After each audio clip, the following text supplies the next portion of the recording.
কুমিল্লা মহানগর যুবদলের সংগ্রামী সদস্য সচিব রোমান হাসানকে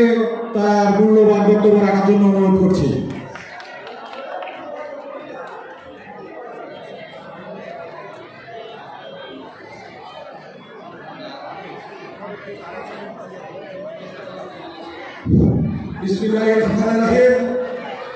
বাংলাদেশ জাতীয়তাবাদী দল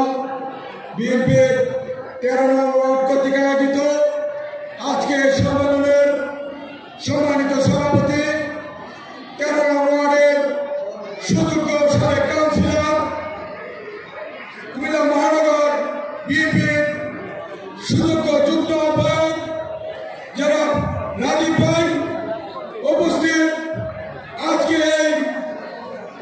কর্মী সম্মেলনের প্রধান অতিথি সাবেক আহ্বায়ক পরিচ্ছন্ন রাজনীতিবিদ জননেতা জনাব আজকে কর্মী সম্মেলনের প্রধান বক্তা বাংলাদেশ জাতীয়তাবাদী দল কুমিল্লা যুব নেতা মানবতার ফেরিওয়ালা জননেতা জনাব ইউসুফুল্লাহ